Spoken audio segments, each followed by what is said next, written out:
Abraxas y el dios Yaldabaoth, el choque entre el Padre secreto y el Creador ciego. El mundo es un teatro de dualidades, luz contra oscuridad, bien contra mal, pero ¿y si esta eterna batalla fuera una farsa cósmica?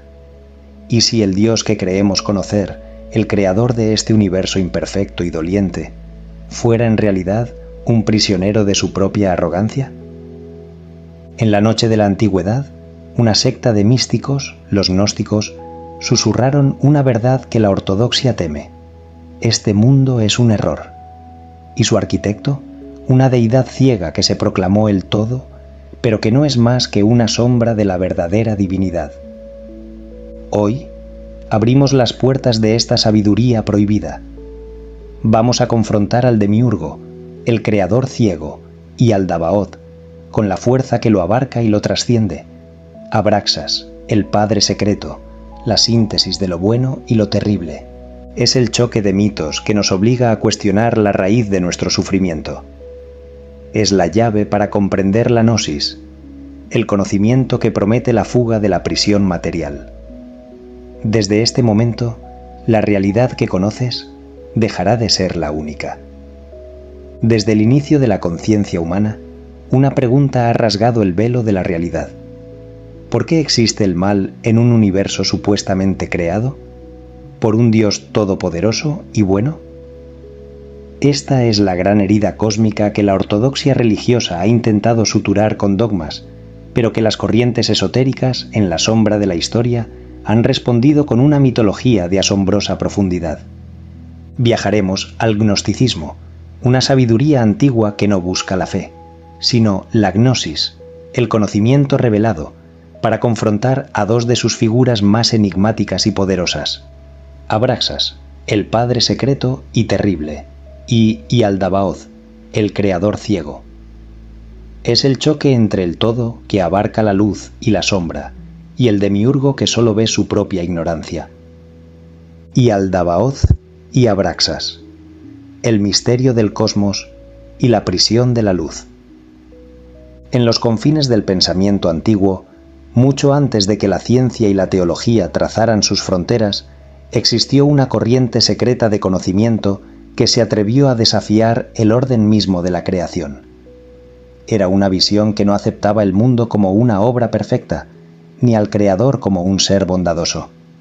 Esa corriente fue la gnosis, el saber oculto, la tradición que buscaba revelar el verdadero origen de la existencia y el misterio del sufrimiento humano. Para los gnósticos, el universo visible no era una bendición, sino una trampa. El mundo material, con sus leyes, su dolor y su belleza efímera, no había sido creado por el Dios supremo del bien, sino por una divinidad imperfecta, una emanación errónea surgida de las profundidades del caos. A esta entidad la llamaron Yaldabaoth, el demiurgo, el arquitecto de la prisión material. Según los antiguos textos gnósticos, Yaldabaoth fue engendrado por Sofía, la sabiduría divina, una de las emanaciones del pleroma, el reino de la luz. En su deseo de conocer al Padre Supremo por sí misma, Sofía actuó sin su consentimiento, y de ese impulso nació una criatura sin plenitud, sin la chispa del verdadero conocimiento. Yaldabaoth emergió del abismo, envuelto en fuego y tinieblas, portando una arrogancia que lo llevó a creer que él era el único Dios existente. Su voz resonó en el vacío proclamando: «Yo soy Dios, y no hay otro fuera de mí». Con esa afirmación comenzó la creación del mundo material. Yaldabaoth, ignorante del reino de la luz, modeló los cielos inferiores y la tierra, y de su propia sustancia generó a los arcontes, los gobernantes del cosmos, los vigilantes de las esferas planetarias. Estos seres, reflejos distorsionados de las emanaciones divinas, se convirtieron en los carceleros del espíritu humano, tejiendo el velo de la materia que mantiene cautiva la chispa divina en cada ser.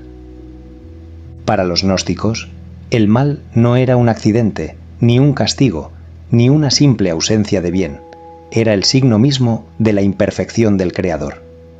El sufrimiento, la corrupción, la muerte y el deseo eran los síntomas de un universo defectuoso, una obra realizada por un Dios que confundió su poder con la divinidad. La historia del alma humana comenzó entonces como un acto de cautiverio. La chispa del pleroma, el neuma, fue encerrada en cuerpos de barro, condenada a olvidar su origen, sometida a las leyes del tiempo y la materia.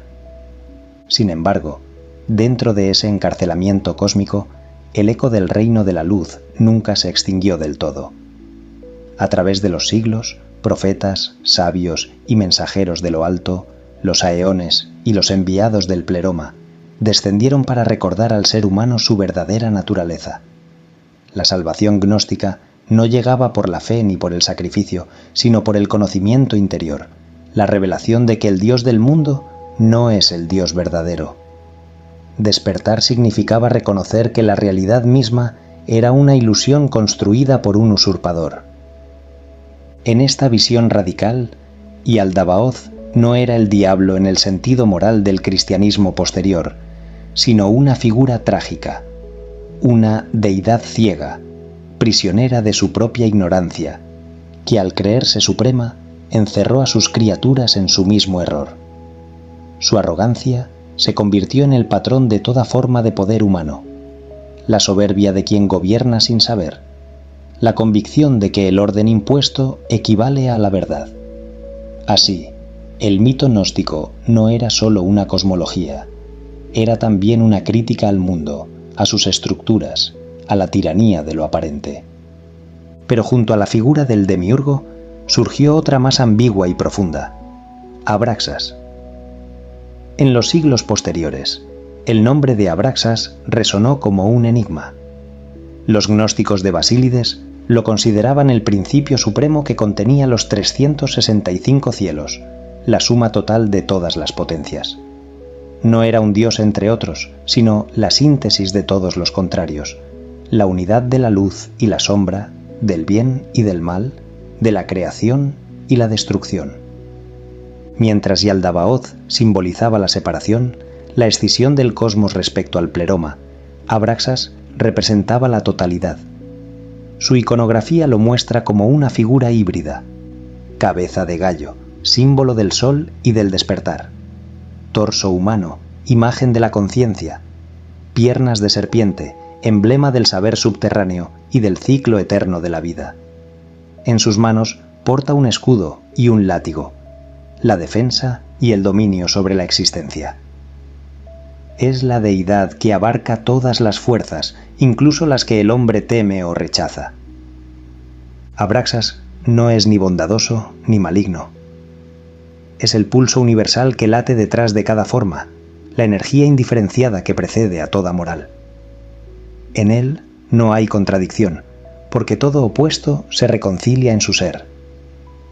Así como el día y la noche no pueden existir uno sin el otro, así también la vida y la muerte son expresiones de una misma corriente. Por eso, para quienes buscan la gnosis, Abraxas es un símbolo de reconciliación. Reconocer a Abraxas es aceptar la totalidad del ser, entender que la luz no puede brillar sin la oscuridad que la revela. El pensamiento gnóstico nos presenta entonces una escala de realidad. En lo más alto se halla el pleroma, el reino de la unidad pura, donde mora el Dios incognoscible, el Padre de la verdad, más allá de todo nombre y forma. De ese abismo de plenitud surgen las emanaciones divinas, los eones, que representan los atributos del ser, la verdad, la sabiduría, la vida, el espíritu. Entre ellos, Sofía ocupa un lugar central, pues de su deseo de conocer al Padre nació la ruptura. Su caída dio origen a Yaldabaoth y con ello a la fragmentación de la realidad. En el punto intermedio se encuentra Abraxas, la totalidad manifestada, el puente entre lo increado y lo creado.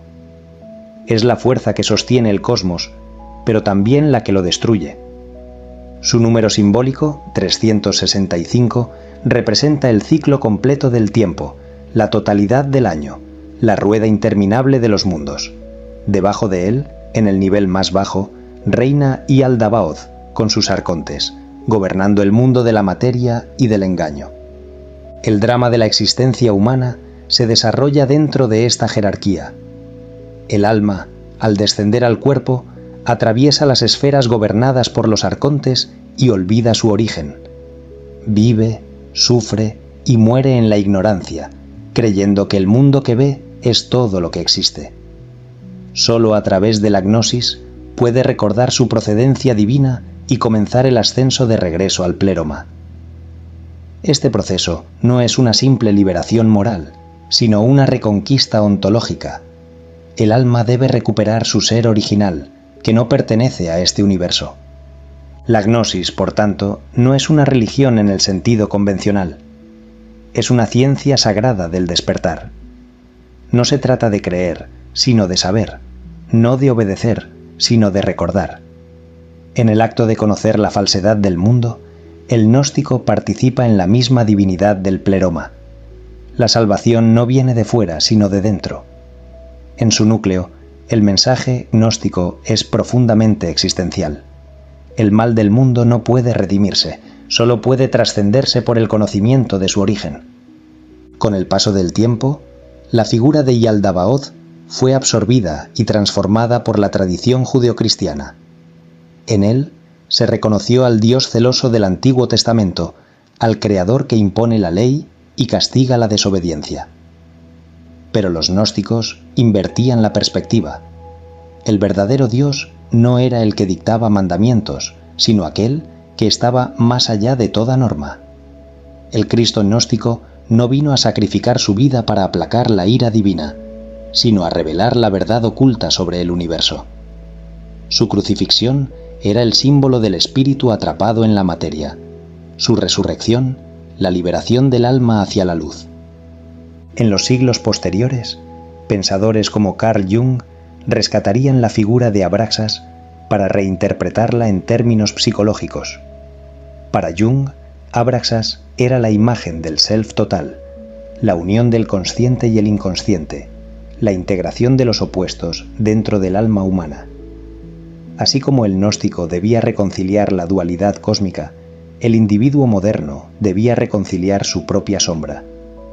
Negar la oscuridad interior es perpetuar el dominio de Yaldabaoth, el ego que se cree absoluto, el yo que ignora las profundidades que lo sustentan. Desde esta perspectiva, el mito gnóstico se convierte en una metáfora de la condición humana. Yaldabaoth representa el ego, el pequeño dios interior que pretende gobernar el universo personal, construyendo un mundo de apariencias y control. Abraxas simboliza la totalidad del ser, la integración de todas las fuerzas, tanto luminosas como oscuras. Y el pléroma, el reino del Padre secreto, es la conciencia trascendente, el estado de unidad más allá de toda distinción. El camino gnóstico es, por tanto, un viaje hacia la verdad interior.